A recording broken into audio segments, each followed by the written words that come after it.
한국 교회가 병든 건 뭐 틀림없는 사실입니다. 여기저기 그 질병의 징후들이 많이 나타나는데 우리 강북제1교회도 그 징후가 나타난 것뿐입니다. 근데 어쨌든 병에 걸렸으면 고쳐야 될 거 아닙니까? 고쳐야 건강하게 살 수 있을 거 아닙니까? 병원에 가면요, 입원하면 바로 링거 꽂고 거기에다가 투약을 합니다. 제가 볼 때 우리 한국교회의 여러 질병들이 백약이 무효해 보여도 틀림없이 약은 있습니다. 그 약 중에 아주 중요한 약이 뭐냐면 겸손입니다. 목회자들이 겸손해져야 돼요. 목사들이 겸손해져야 돼요. 교회의 질병의 대부분은 목사로부터 시작됩니다. 제가 지금까지 몇십 년 목회를 해왔어도 제가 교회의 문제를 일으켰던 적도 많이 있고요. 많은 목회자들이 교회의 문제를 일으키고 있는 걸 본 적도 많이 있습니다. 근데 그 다 질병이 어디서 나오냐면 교만에서부터 나옵니다. 목사가 교만하다 보니까 장로님들도 좀 교만해졌고요. 원사님들과 집사님들이 무슨 교회의 직분을 무슨 세상의 직분 마냥 착각하는 경우가 많이 있습니다. 다윗이요, 하나님의 나라를 이끌어가는데, 이스라엘을 이끌어가는데 문제가 많았어요. 그래도 하나님께서 다윗을 버리지 않고 끝까지 붙들고 끌고 가신 이유가 있습니다. 그것은 뭐냐면 다윗은 질병에 걸렸을 때마다, 영혼의 질병에 걸려서 문제를 일으켰을 때마다 하나님 앞에 엎드릴 줄 알았어요. 하나님 앞에 엎드려서 기도하고 겸손히 눈물을 흘려서 회개하고 용서를 간구했습니다. 하나님은요, 그 모습을 보시고 그를 일으켜 세워주시고 영원한 다윗의 나라의 기틀을 만들어 주신 겁니다. 사실 우리 초대교회 때 보면 훌륭한 목사님들, 장로님들이 많았어요. 근데 그 훌륭한 목사님들, 장로님들 중에서 보면, 야, 이렇게까지 겸손하게 섬겼구나 하는 예들을 꽤 많이 발견할 수가 있어요. 전북 김제에 가면 금산교회라는 데가 있답니다. 나중에 저도 한번 가보고 싶은 데인데, 그 금산교회는 기역자 교회예요.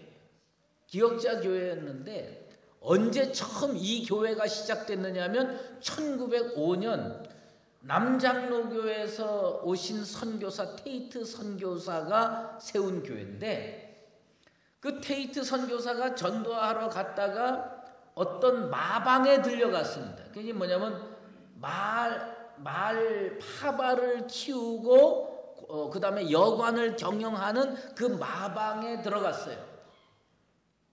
근데 그 마방은 지금으로 얘기하면 뭐냐면 버스 회사 같은 거로 생각하면 됩니다. 근데 그 버스 회사에 사장이 있는 것처럼 마방에 주인이 있었어요. 그 주인이라는 사람이 누구냐면 조병삼이라고 하는 사람이었어요. 그 조덕삼이라고 하는 분이 이 테이트 선교사하고 대화를 나누면서 예수를 영접하고 자기 사랑채를 교회로 내놨습니다. 그 교회로부터 이제 교회가 시작됐는데, 선교사 말씀을 듣고 신분이라든지 이런 걸 다 내려놓고 겸손하게 하나님의 교회를 해야 된다. 그래가지고 양반들과 천민들, 노예들 다 같이, 이 하인들 다 같이 예배를 드리는 교회를 만들었습니다. 그리고 1907년에 노회의 허락을 얻어가지고 첫 장로 선거를 합니다. 사람들은 다 무엇을 기대했느냐 하면 조덕삼이라고 하는 분이 교회도 내놨고 물질적으로 헌신도 하고 봉사도 많이 하니까 이분이 당연히 초대 장로가 될 거라고 사람들이 생각을 했어요. 그런데 투표를 하니까 누가 됐느냐? 그 조덕삼이라고 하는 분이 경영하는 마방에서 일개 마부였던 이자익이라고 하는 분이 초대 장로가 됐습니다. 사람들이 다 긴장을 했어요. 이거 큰일 났다. 교회가 깨지게 생겼다. 아니 저 양반, 저 힘있고 능력 있는 저 양반이 그 자기 밑에서 일하는 그 하인과도 같은 그 사람의 이 행정과 치리를 받으면서 신앙생활을 할까? 그런데 그 조덕삼이라고 하는 분이 어떻게 됐느냐? 하나님의 뜻이다. 하나님의 뜻이니까 우리가 잘 받들어 섬겨야 된다. 이 이자익 장로라는 분이요, 나중에 신학교를 가가지고 목사가 됐습니다. 그런데 이 조덕삼이라고 하는 분이 장로가 돼가지고 그분을 자기 교회 목사님으로 모셔드리고 남은 평생 그 이자익 목사님을 모시고 교회를 부흥하는 데 큰 역할을 했습니다. 교회가 어떻게 돼야 되냐? 목사님이 겸손해야 되고요, 장로님들이 겸손해야 됩니다. 그리고 성도들이 겸손해야 돼요. 인간은요, 힘을 가지면 그거를 행사하고 싶어하는 게 인간의 본성입니다. 한 번은 제가 고등부를 지도할 때인데요, 고등부 학생들을 데리고 어딜 갔냐면 저 말리포, 그 태안반도 옆에 보면 말리포라는 해수욕장이 있는데 그 말리포 해수욕장에 저기 수련회를 데리고 갔어요. 그 말리포 해수욕장에 수련회를 데리고 갔는데 가서 첫날 집회 때 뜨겁게 복음을 증거하고 같이 기도하고 그 다음날 아침도 그냥 쉴 틈 없이 복음을 증거하고 기도하고 다 했어요. 난 그 우리 아이들이요, 은혜를 많이 받았고 이제 참 변화가 꽤 많이 일어났을 거라고 기대를 했어요. 그래서 점심 먹고 그 다음에 이제 뭐 맨날 집회만 하고 기도만 합니까? 그래서 그 말리포 해변에 나가서 바닷가에서 수영도 하고 좀 놀아라 그러고 자유 시간을 줬더니요, 이 친구들이 나가가지고 바로 모래밭에서 뭐 하냐면 씨름하는 겁니다.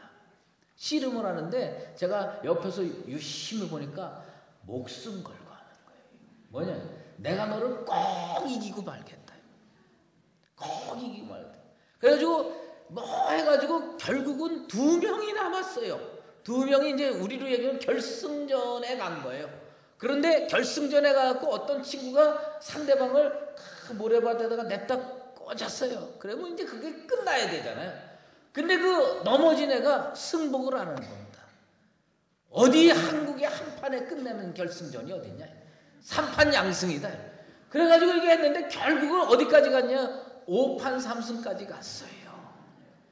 근데 그걸 보면서 야, 저렇게 은혜 받고 밤새 기도했는데 와가지고 내려와서는 뭐하냐? 누가 더 세냐? 누가 더 능력 있냐? 그거 하는 겁니다. 사실 오늘 우리가 읽은 이 본문은요, 신앙의 본질에 관계된 겁니다. 뭐냐? 예수 왜 믿냐 그 얘기예요. 사람들이 교회에 와서도요, 으뜸되고 싶어 합니다.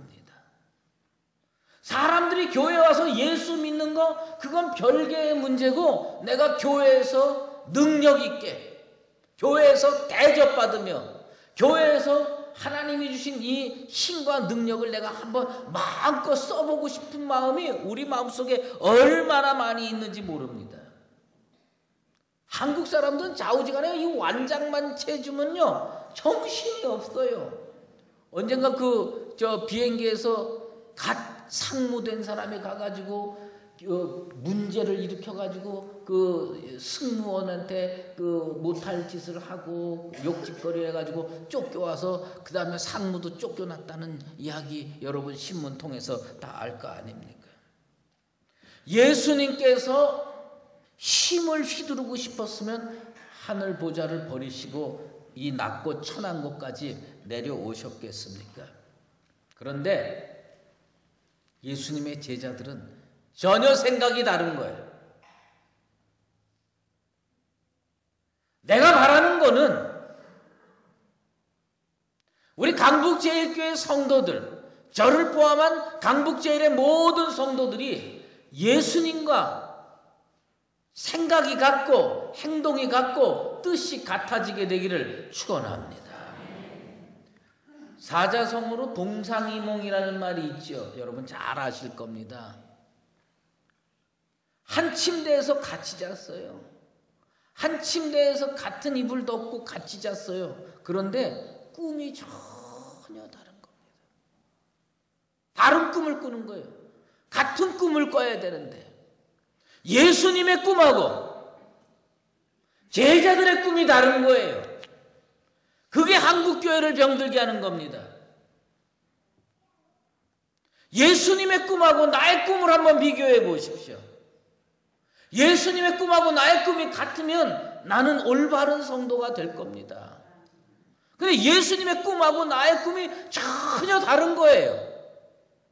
그렇기 때문에 영혼이 병들고 교회가 병드는 겁니다. 얼마 전에 여러분들이 아름아름 다 알고 계실 거라 그래서 그냥 툭 터놓고 얘기를 합니다. 인터넷 사이트에 그 저쪽 사람들이 제 수첩을 인터넷 사이트에다가 올렸어요. 사진을 찍어가지고. 정말 창피하더라고요. 그런데 그걸 여러 날 생각을 해봤습니다. 여러 날 생각하면서 하나님께서 아직도 나를 사랑하고 계시는구나 느꼈습니다. 뭐예요? 내가 잘못 생각하고 있고 내가 잘못된 꿈을 꾸고 있으면 하나님은 버리시면 됩니다. 하나님이 버리시면 되는데 하나님은 나한테 회개할 기회를 주시고 다시 추스려서 좀 올바른 목사 되라고 나한테 기회를 주시는구나. 나는 그 사건을 통해서 하나님이 저한테 도전하시고 질문하시고 꾸짖으시고 내 꿈을 바꿔라. 내 생각을 바꿔라. 5년 전에 가진 생각, 10년 전에 가진 생각, 그 꿈을 내 속에서 키워왔으면 이제 그거 버려라. 그 꿈 버리고 그 생각 버리고 예수님의 꿈과 너의 꿈을 한번 일치시켜봐라. 베드로의 꿈이 달랐어요. 무슨 꿈이에요? 베드로 1등 되는 꿈 꿨어요. 제자들 중에 1등 되는 누가 크냐? 그 베드로만 그 꿈 꿨습니까? 야고보도 그 꿈 꿨고요. 요한도 그 꿈 꿨습니다. 예수님을 이용해서 1등 되고 싶었고 교회를 이용해서 수제자 되고 싶었고 하나님의 복음을 이용해서 세상 사람들한테 대접받고 존경받고 싶었어요. 초대교회 제자들이나 21세기 제자들이나 동일한 꿈을 꾸고 있었다는 겁니다. 예수님은 낮아지려고 하는 꿈을 꾸셨는데 제자들이라는 자는 다 높아지려고 하는 꿈을 꿨습니다. 베드로를 찾아가셨어요. 주님이 내가 나를 사랑하느냐? 내 양을 먹이라. 내가 젊어서는 스스로 띠띠고 원하는 곳으로 갔지만 늙어서는 내 팔을 벌리리니 남이 내게 띠띠우고 원하지 아니하는 곳으로 데려가리라. 베드로 뜻대로 꿈이 이루어지지 않았습니다. 베드로 뜻대로 꿈이 이루어지지 않았다고 베드로의 인생이 실패한 인생이 됐습니까? 아닙니다. 베드로의 꿈을 내려놓고 예수님께 그 꿈을 일치시켜서 우리 주님께서 베드로를 마음껏 사용하셨습니다. 제 기도 제목 그겁니다. 주님, 내가 철이 없고 신앙이 부족하고 그래서 교회 안에서 목회한다고 하면서 세속적인 꿈을 많이 꿨습니다. 주님이 그거 바꾸라면 바꾸겠습니다. 주님께서 내려놓으라면 내려놓겠습니다. 옛날에 그 유명한 아주 공존의 히트를 친 책이 하나 있죠. 이용규 교수가 쓴 내려놓음이라고 하는 책. 그 이후에 더 내려놓음이라는 책까지 나왔어요. 자, 그분 대단합니다. 내려놨는데 하나님께서 그를 어떻게 썼어요? 총장 만들었어요.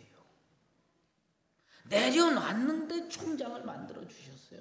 자기는 내려놓는다고 넣었는데 총장 만들어 주셨어요. 우리는 하나님의 뜻이 어떻게 전개될지 모릅니다. 한국교회 문제가 뭔지 아십니까? 예수님의 꿈과 21세기 예수님의 제자들의 꿈이 방향이 다른 데 있는 거예요. 예수님의 꿈과 내 꿈이 일치돼야 돼요. 예수님의 꿈과 여러분의 꿈이 일치되기를 바랍니다.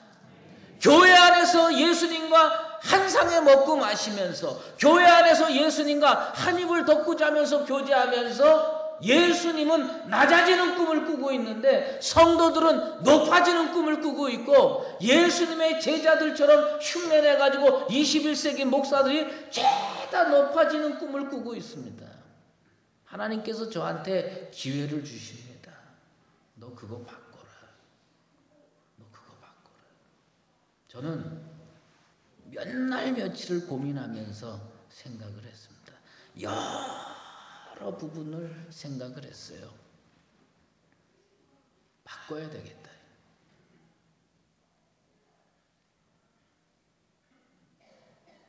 여러 부분 다 요새는요, 옛날에는 그 뭐 무슨 생각이 들면 수첩에다도 적고 뭐에다도 적고 적는데 이제는 안 적습니다. 다 마음속에만 담아놓고 있습니다. 제가 바꾸는 것 중에 아주 지극히 일부분 하나만 소개하겠습니다. 그 소개하는 것에 혹시 상처받지 마시고, 내 생각의 흐름, 여러분의 담임 목사의 생각의 흐름이 어느 쪽으로 흘러가는가 보시고 기도해 주시기를 원합니다. 제가 지명교회에 있을 때에 교회에서 저한테 자가용을 그랜저를 사줬어요. 잘 몰고 다녔습니다. 그때 나는 그게 참 좋더라고요. 근데 제가 여기 오면서 소나타로 바꿨습니다. 뭐 더 이상 그랜저를 타야 할 이유가 사실 없었어요. 근데 지금 와서 생각해 보면 조금 더 낮췄어도 되는 거예요. 뭐 아반떼라든지 뭐 더 낮췄어도 되는데 그것도 또 뭐 알량한 자존심이라고 더 내리지는 못했어요. 근데 내가 이제 이런 사태를 겪으면서 제 나름대로 내린 결론입니다. 뭐 여러분이 원하면 뭐 더 낮은 차도 탈 수 있는데 이왕 소나타 사주셨으니까 내가 은퇴할 때까지 이 차가 20만 킬로가 되든 30만 킬로가 되든 똥차가 되든 이거 하나 타고 끝내겠다. 내 결심입니다. 뭐냐? 이게 내가 내려놓는 것의 일부라면 난 내려놓겠다. 예수님의 꿈하고 내 꿈이 일치시켜야 나중에 천국 가서 주님 앞에 칭찬 들을 거 아니냐. 세속적으로 큰 자 되면 뭐합니까? 세속적으로 큰 자 되고 천국 가서 책망 받으면 우리가 되겠습니까? 천국에서 큰 자 됩시다. 천국에서 큰 자 되도록 저도 노력할 겁니다. 여러분도 노력하시게 되길 바랍니다. 제가 좀 좋은 차를 타고 싶으면 장로님들 좋은 차 얻어 타고 다닐게요. 여러분, 기독교가 다시 회복돼야 되지 않겠습니까? 교회들이 살아나야 되지 않겠습니까? 목사가 회개해야 돼요. 목사들이 예수님의 꿈과 자기의 꿈을 일치시켜야 됩니다. 예수님께서요, 어린 아이를 제자들 앞에 세우셨어요. 왜 세웠느냐? 이 어린 아이들은요, 영향력이 없어요. 이 영향력이 없는 아이들을 영접하라는 겁니다. 요즘 한국 교회가 왜 문제가 생겼냐? 부자가 대접을 받아요. 헌금 많이 내는 사람들이 대접을 받아요. 가난한 사람들은요, 안수 집사 되기가 하늘의 별 따기예요. 권사 되기가 너무너무 힘들어요. 장로 되는 거는요, 진짜 어렵습니다. 교회 그거부터 바꿔야 돼요. 진짜 없고 힘들고 영향력 없고 상처받은 사람들이 교회에 와서 대접받을 수 있는 그런 교회 만들어가게 되길 원합니다. 어제 어떤 젊은 부부가 제가 신방을 가야 되는데 그 젊은 부부가 저를 신방 왔어요. 제가 주례를 했고요. 그 다음에 세월이 꽤 많이 흐른 친구들입니다. 근데 결혼한 지 5, 6년이 지났는데 애를 못 낳았어요. 그래서 한 번은 그 여자 집사님, 부인 집사님이 저를 찾아와서 목사님, 신앙이 흔들립니다. 왜 흔들리냐? 아이를 낳고 싶은데 이 병원 저 병원 다니면서 인공수정하고 시험관하고 별짓 다 해보는데 안 된다는 겁니다. 그래서 제가 무릎 꿇고 손 얹고 기도했습니다. 하나님, 내가 주례한 이 젊은이가 애를 낳고 싶어 하는데 세상적인 거 다 쫓아다녀봤는데 안 됩니다.